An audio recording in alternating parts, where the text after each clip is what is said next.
All right, let's have ourselves an evening, a nice Monday evening. The big game is over. We just saw the 40 we didn't see the 49ers. We saw the 49ers two potential playoff opponents, maybe one in the NFC Championship, one earlier on, maybe one in the Super Bowl, but we saw the Eagles play the Chiefs and we saw Philadelphia head into Kansas City and beat the Chiefs, and I saw two very beatable teams today.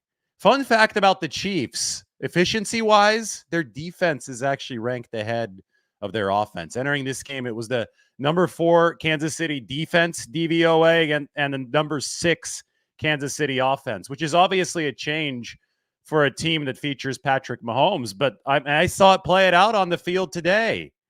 That whole second half, they just couldn't do anything. And then finally, when they got desperate, Mahomes made some throws, but then they just dropped them, right? Marquez Valdez-Scantling dropped the deep pass that would have put Kansas City atop of the scoreboard. And then the fourth down attempt on 4th and 25, another drop for Kansas City. So, I mean, if you're the Chiefs, you've lost a lot of luster offensively. You know, being number 1 or number 2 offensively is a whole lot different than being number 6. There's usually a big drop off between the NFL's very elite and the simply good teams in the NFL. So you've lost a lot of luster offensively. Your defense needs to be able to, if it's going to be a defense-driven team, it needs to be able to close out a game at home, up 10 in the rain. They didn't. Obviously, they didn't get a lot of help from the offense, so I totally get it. The complementary formula, though, just didn't hit 100% capacity. And you need the offense to contribute its share. You need the defense to contribute its share, special teams, whatever it can give you. And the Chiefs just don't have enough right now to win a game like that. And Philadelphia on the other side, their drop Chiefs caught pass away instead of a drop from losing it. Philly hasn't, especially for the fact they've only lost one game this year. They've won a lot of close ones. You got to give them a lot of credit for that.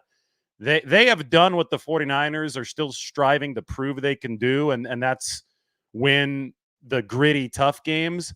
But Philly hasn't impressed anyone in any phase of the game, like blowing anybody away, right? They haven't been the league's best offense. They haven't been the league's best defense this year, but they've put it together and they've been tough enough to win games like this one in Kansas City, which is why they currently hold the number 1 seed in the NFC. But again, they were if the Chiefs don't drop a pass there at the end of the game, there's a really good chance the Eagles lose to a Chiefs team that doesn't look great, a Chiefs team that's lost a lot offensively, a Chiefs team that's now, at least when you look at the numbers, their defense has been leading the way.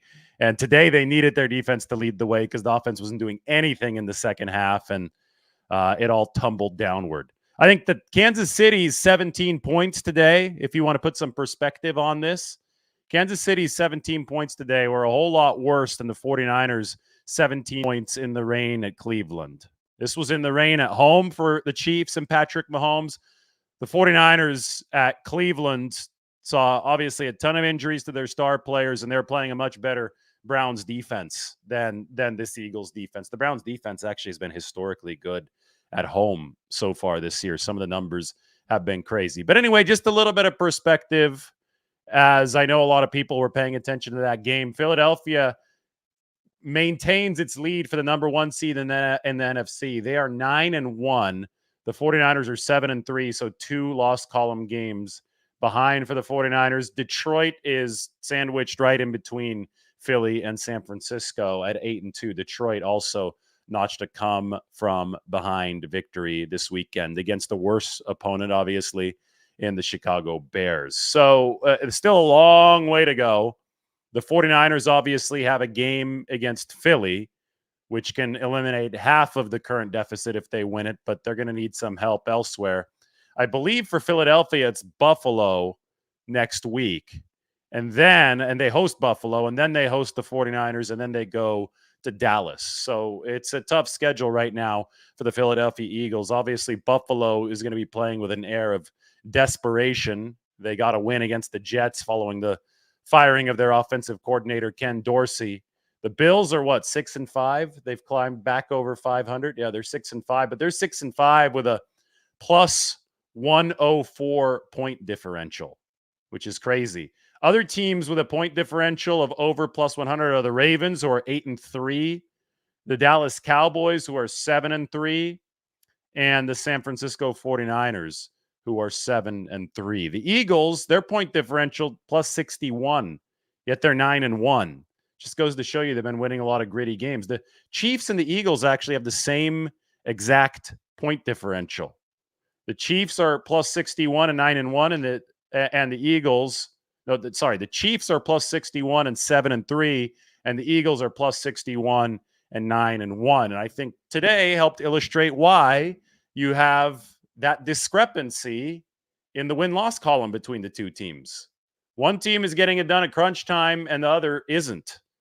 And today, the Kansas City Chiefs just dropped two horrible drops given the game situation. I mean, one would put you ahead on the bomb, and the other one is a must catch it, 4th and 25. Mahomes, in that situation, I would give Patrick Mahomes credit, playing his ass off, waiting in the pocket, moving around, buying some time, throws a dart downfield. Of course, there's going to be tight coverage because it's going to be a dime defense. Everybody's going to be sagging back.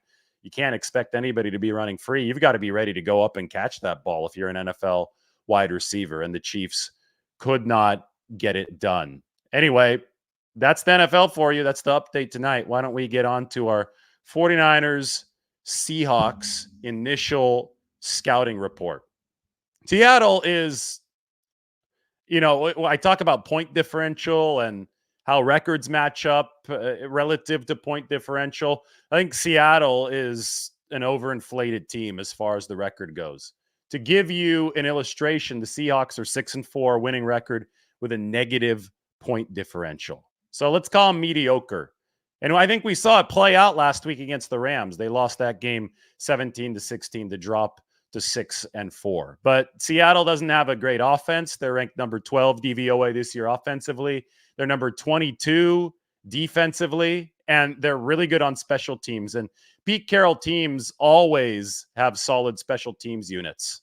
Number 5 DVOA for Seattle on special teams. And the 49ers have experience with this. They've suffered through nightmares because of this. This goes all the way back to the Legion of Boom days. Still remember Richard Sherman taking back a blocked field goal for a touchdown against the 49ers. So those Legion of Boom teams, they got started with special teams. 2021, remember the fake punt that the Seahawks ran with Travis Homer? The 49ers were favored in that game. They had a better team than the Seahawks in 2021.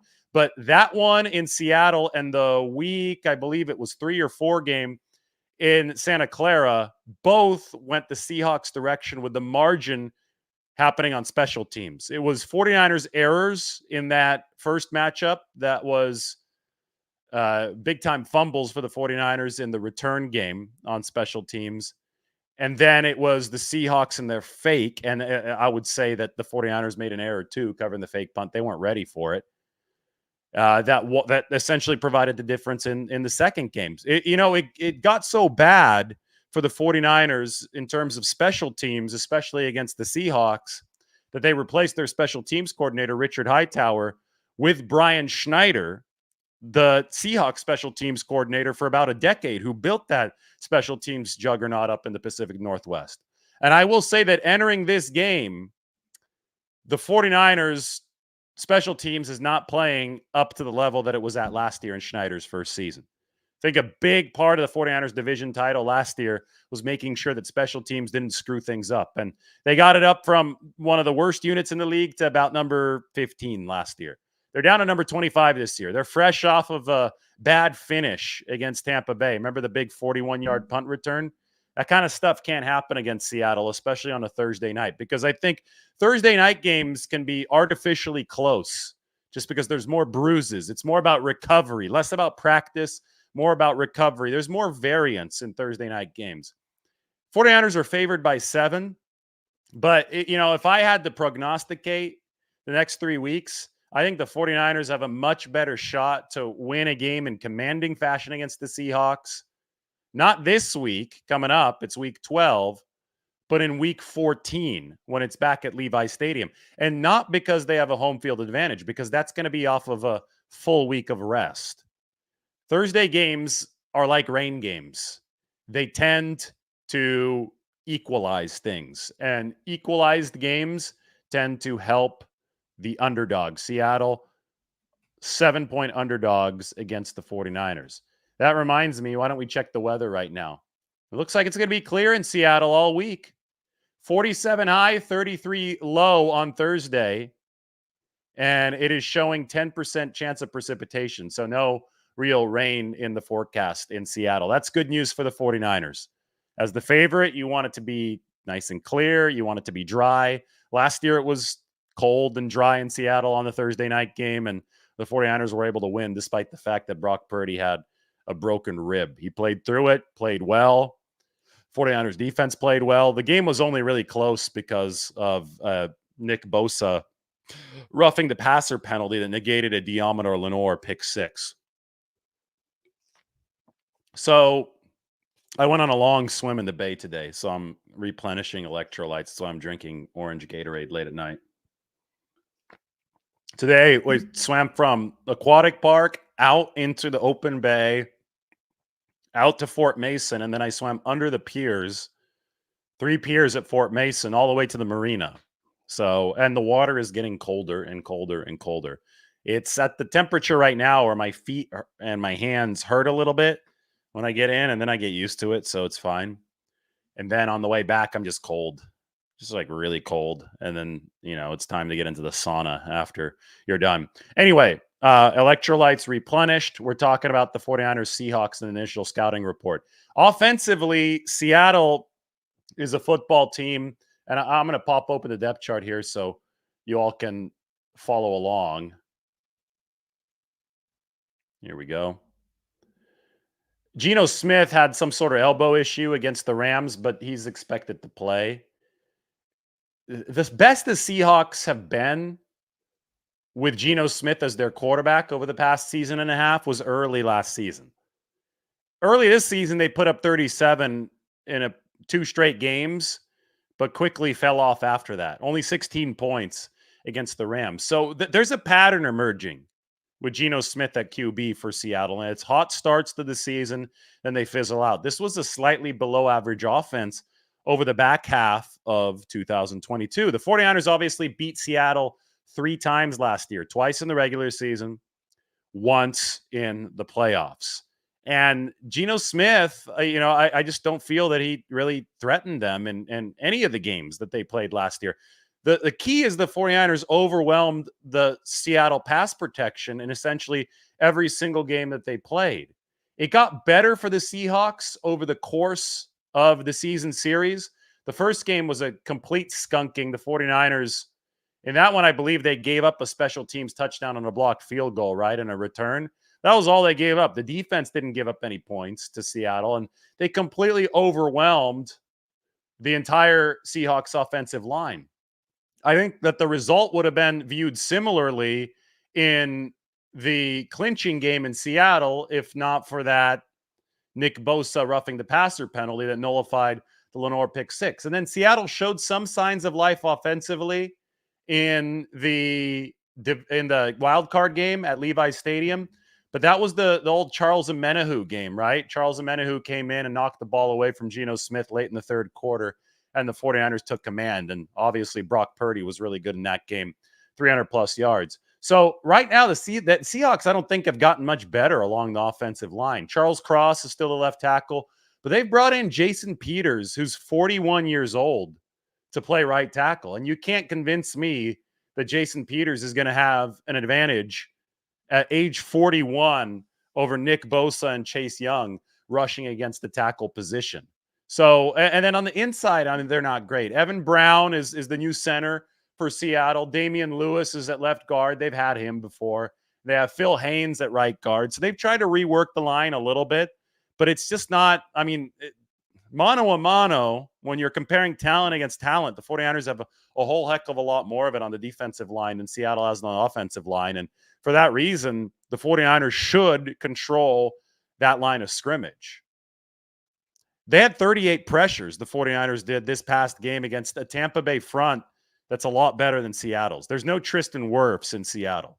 So I think just that truth, and then we look at the recent history between these two teams and the fact that Seattle hasn't made massive additions to the offensive side of the ball. They drafted Jackson Smith and Njigba, solid player, but I mean, he's not getting the target distribution that DK Metcalf and Tyler Lockett are getting, and the 49ers have already done fine against Metcalf and Lockett. Smith and Njigba is the slot guy. So if the 49ers are going to be a little strained in the secondary, it's going to happen at that slot corner position, because that's what happens when you have to shuffle everything around. You move Diamador Lenore inside. Ambry Thomas has to play on the outside, and then various machinations of whatever the opposing offense does can get guys open. But again, there's just not enough firepower here and not enough history of Seattle actually doing anything against this 49ers defense for the 49ers to be overly concerned. It's just, I mean, we're just speaking facts at this point. Kenneth Walker, the running back, they call him K9. He's probably not going to play in this game. He got hurt against the Rams. It's going to mean the Michigan man, Michigan product, Zach Charbonnet, who finished his career at UCLA, transferred, and now he's up in Seattle in the NFL. He would be the lead back for the Seahawks. Other side of the ball is where I have a bit of a 49ers update, and I was waiting for more people to come into the room to start talking about this. The 49ers did not practice today, but they did release an estimated participation report. You have to do this in the NFL on these Thursday night games, even if you don't practice on Monday. It is an estimation of who would have practiced and or who wouldn't have practiced and what their statuses would have been had there been a practice. Aaron Banks was listed as out. He wouldn't have participated. Not a surprise. He's been out with a turf toe injury. But a new addition to the 49ers report was the right guard, Spencer Burford. He's on there with a knee injury. So Banks and Burford, the 49ers' two starting guards, left guard and right guard, both would not have practiced today had the 49ers practiced. That's going to make tomorrow's practice, the only one of the week, very, very interesting. Will we see Banks? Probably not. Will we see Burford? I have no idea right now. So what would the 49ers do if they don't have Banks or Burford? What if they are missing both starting guards in this game against Seattle? Well, let's take a quick look to see what the 49ers options are. I can take Colton McKivitz off of injury shading at this point, but I'm going to put Spencer Burford, because he would have missed practice. I'm going to put him in the injury shade just to contextualize what's going on here. So you've got Banks, you've got Burford. What are your options? Well, the problem is that your interior line primary backup, John Feliciano, is currently filling in at left guard, so he can't fill in at two spots at once. So what do you do for that right guard spot? Well, Jalen Moore, a lot of people were looking at him as a potential guard when he was entering the NFL. Jalen Moore, who I've highlighted right here, he could move in and he could play guard. Colton McKivitz has actually played guard at the NFL level in the past, back in 2020. So theoretically, you could slide McKivitz into guard and move Moore to right tackle, or Matt Pryor to right tackle. But I don't think you want to disrupt two positions on one side of the line of scrimmage. If you do that, then you're changing both your right guard and your right tackle. And I think the 49ers would rather keep this at just changing one of the positions. So that means either Jalen Moore plays that position, right guard, or you can call up one of your practice squatters. The most logical candidate would probably be Jesse Davis, a 32-year-old veteran who has experience playing right guard. In fact, he's told me that is his favorite position. Davis has played left. He's played every single position except for center. So he's played left tackle, left guard, and right tackle. And he says he's best at right guard.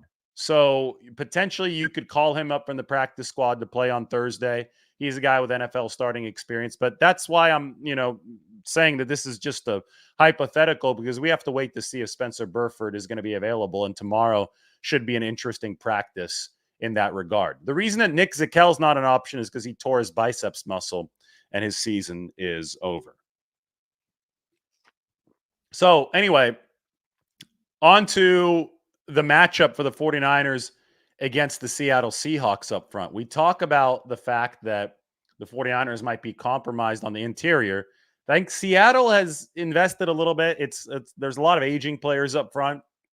So it's not the most exciting defensive line, but I think that they're generating a little bit more than they have in years prior. I know they had that explosion against the New York Giants, but that doesn't mean anything because the Giants are terrible. But if you look across the front, Leonard Williams is there now.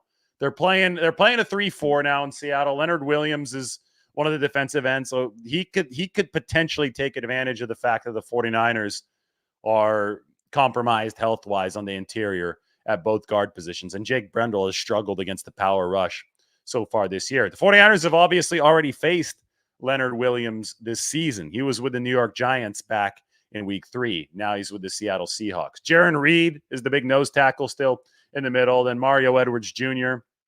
is the other defensive end for Seattle. They don't have Uchenna Nwosu anymore. He got hurt, season-ending injury. He's one of the edge rushers. He was their leading sack guy last year. So it's Draymond Jones, who came over for Denver, and Boye Mafe. That's a younger edge rusher for Seattle, who they really like, who I think has made some strides, and he's helped this pass rush get a little bit better. Frank Clark is depth on this team, the former Kansas City Chief. Previously with the Seahawks, went to the Chiefs, then to the Broncos for a bit, right? And now Frank Clark is back with the Seattle Seahawks. So they're better getting after the passer than they were last year, but they're not significantly better. This is not like, oh, they got Chase Young on top of Nick Bosa, top of Randy Gregory better. This defense is still struggling to prove that it's, a decent unit better, I think. Ever since the Legion of Boom exited in Seattle, it's been an uphill battle to get that defense to be efficient. Now they got Bobby Wagner back, and he's playing really good football at that linebacker level, even at a more advanced age at this point. But the 49ers manipulate linebackers and beat linebackers better than any team in football with the adaptability that they have. It's the young cornerbacks for this Seattle team that I think are particularly intriguing. Obviously, you have Devin Witherspoon, who has been a really versatile, adaptable cornerback for them. And then you have Reek Woolen. Reek Woolen is the corner with a little bit more hype on this team, right? Young corner. 49ers have already seen him last year. I don't think he did that well against Brandon Ayuk, but a lot of people are hyping up the Seahawks corners. This is not Brandon Brown or Richard Sherman and, who is it? Byron Maxwell, those guys, the Legion of Boom guys. This is not at that level, but it probably is the strength of the defense. At the end of the day, when I go through this entire Seahawks depth chart, I just have to say it's not as impressive as the 49ers depth chart. And I mean, the results speak for themselves. Again, Seattle's 6-4 with a negative point differential. 49ers are outscoring their opponents by 120 points.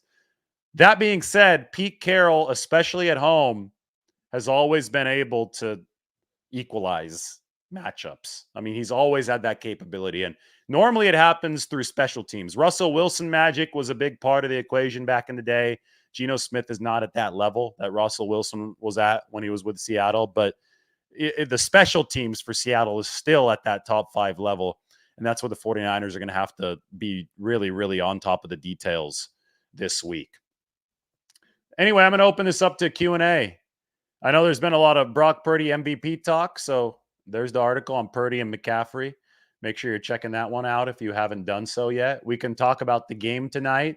49ers were not able to gain ground in the NFC race today for home field advantage and that number 1 seed, a first-round bye, because the Eagles beat the Chiefs. Although I will tell you, I thought that I saw 2 very beatable teams on that Monday Night Football field today. A Chiefs offense that's lost a ton of luster, a defense that's technically rated ahead of the Chiefs offense now, but wasn't able to close out a home game in the rain, and a Philly team that would have lost to that weakened Kansas City team if Kansas City just hadn't dropped a couple of passes that you just have to catch at this level. Anyway, that's the 49ers update. This is now the 49ers Q&A.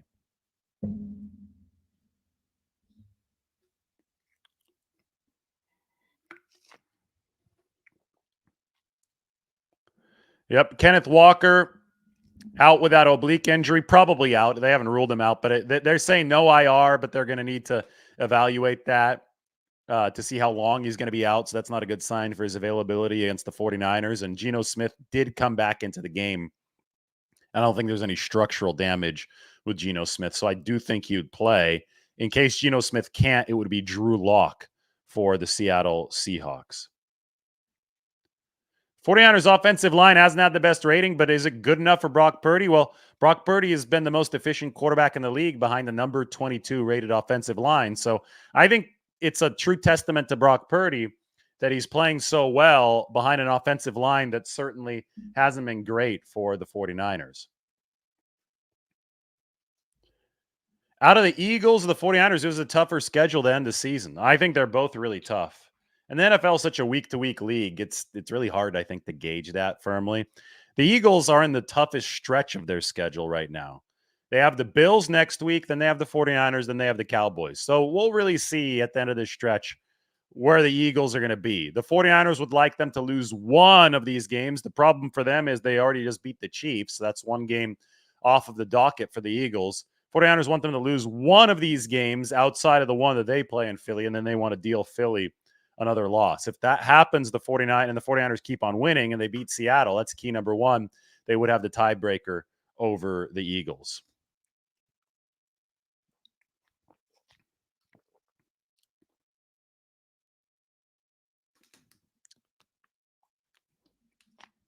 How do I feel the 49ers match up with Philly in week 13? Well, assuming that they're healthy, I think the 49ers are better. I think Philly has dropped off this year. They're 9-1, but they're winning a lot of close games. And that's all fun and games if you're beating teams who are equal to you. But if you're playing a team that has more talent and more firepower, it's going to be exposed in that game if it holds serve, right? So I think that the 49ers biggest concern against the Eagles is the Niners O-line against that Eagles D-line. But Brock Purdy has improved to the point with his pocket presence and his mastery, pulling the strings, what's going on out there. He's improved to the point where he can neutralize a lot of O-line deficiencies. The line just has to be acceptable in front of him. Last year, on the play that he got hurt, for example, some of the blame goes to Purdy for not having the feel to step up in the pocket, right? I mean, and I think he's doing that so much better this year. So I think that Purdy is more ready for the Eagles than ever. And even, considering that play last year, if we consider his short stint at the start of the game, remember he was 4 for 4. I think the 49ers have massive confidence that they're better than Philadelphia's secondary and that they'll be able to win this game with a balanced attack downfield if the line gives Purdy enough time. And enough time isn't really an abundance of time. It just needs to be enough time for Purdy to manipulate the pocket and do what he's been doing to put himself in that MVP picture right now. Brock Purdy's been that good. He's been able to be that efficient despite the fact that the line hasn't been great. Other side of the football, I'll admit it, Brown, Devontae Smith, those are two tough guys to cover, but last year the 49ers did an excellent job against them. So the bigger issue to me is making sure you stop that Philadelphia run game, and that includes Jalen Hurts. And you have to, the 49ers have been emphasizing 2nd and 10, 2nd and 10, 2nd and 10. You want to create 2nd and 10 on 1st and 10, because what that's going to do is it's going to prevent Philly from getting into 2nd and 6 and 2nd and 5. That's a down where you can get the 3rd and 1. And I think if you get the 3rd and 1 and you're the Eagles, you've beaten the opponent. Because you're going to run your whatever they call it, their tush push, their quarterback sneak, and that's an unstoppable play. So you have to keep Philly out of 3rd and 1, and I think that's going to start on winning on 1st down. But the 49ers defense did a lot of good stuff against Philadelphia last year. I'll tell you what, that Philly offensive line is really good. Might be the best in the league, pass protection-wise. If Eric Armstead plays the way that he did against Tampa Bay with those 12 pressures, I think it's lights out. I don't think anybody's beating the 49ers this year, assuming they stay relatively healthy. Because Eric Armstead, if he's pressuring the quarterback 12 times in one game on a line that also features Nick Bosa, Chase Young, Randy Gregory, I mean, we could go on. Javon Hargrave, who's now with the 49ers, not the Eagles. That's a scale tipper. That tips the scales in your favor.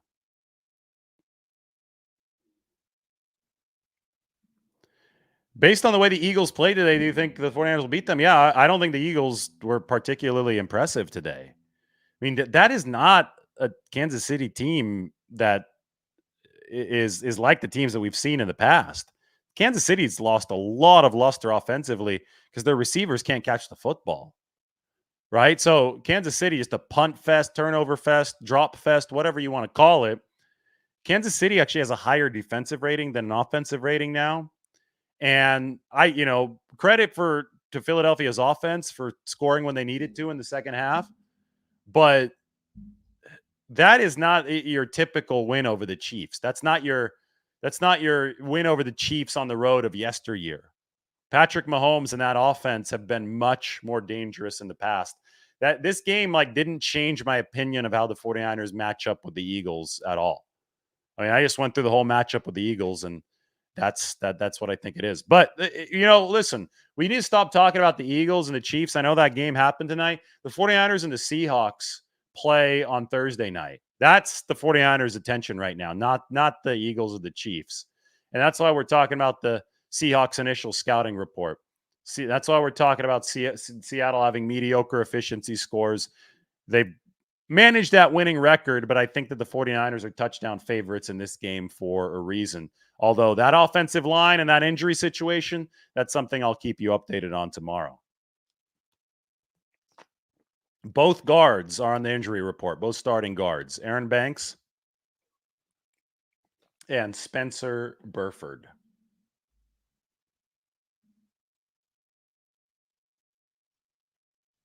No, Seattle doesn't have a good O-line. They're mediocre at best, and they had to bring in 41-year-old Jason Peters to play right tackle. Not a good matchup against the 49ers.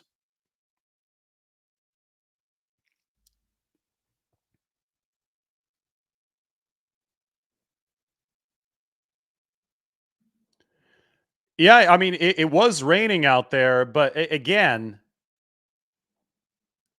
this is a season-long trend for Kansas City. The offense just hasn't had the teeth that it has had in the past. And that's probably because some of these receivers Marquez Valdez-Scantling has dropped 6 passes this year. They didn't all come in this game, even though it was raining. So this has been a recurring issue for Kansas City. Like I said, the defense is ranked higher than the offense for this football team. And the fact that it was raining, I mean, there's two sides to that coin. The fact that it was raining should have helped the Chiefs defense close out a game that they led by 10 points at home, and they didn't. So I just don't really see anything special out of this Kansas City team right now. It might be balanced, but I don't think it's elite on either side of the football. And then Philly came in there, and sure, yeah, maybe the rain keeps the game close, whatever. You can talk about all those dynamics. But to me, that this game was played on a much lower level of football, significantly lower level of football than the Super Bowl was last year. And anytime we watch a Super Bowl rematch, we need to discuss right after that game is over, okay, are there vulnerabilities in these two teams playing? Because they're the defending conference champions.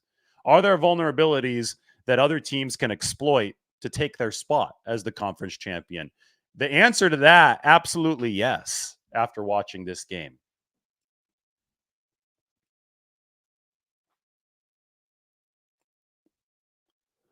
I'm guessing probably no Kenneth Walker, but yes on Geno Smith, and we'll find out more tomorrow. Do I see Kittle having another big game Thursday? Very possible. This stuff is not predetermined. There's only likelihoods. And I think that when you look at different likelihoods, it just depends on where that receiver is and the progression and how the defense ends up playing the 49ers offense. And then that determines which way the 49ers are going to go. The past 3 weeks, Kittle has 20 catches for 354 yards. Whenever he gets into a rhythm, it seems that he is a featured weapon, and the 49ers are able to get him the ball more often than not. So if you're a betting man, you can bet on that.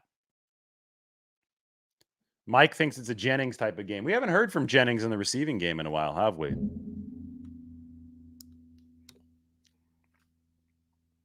No, the Hufanga signing has nothing to do with Jason Verrett. By the way, if the Verrett signing happens, would expect it to be tomorrow because the 49ers practice tomorrow. Normally, you make a practice squad signing on the day of practice. But Verrett's a different position than Talanoa Hufanga. That's outside cornerback versus safety.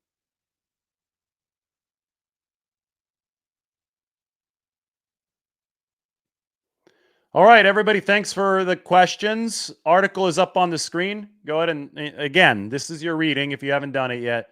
The Christian McCaffrey, Brock Purdy piece. Fun 49ers update tonight. Happy everybody joined. We will talk to everybody soon.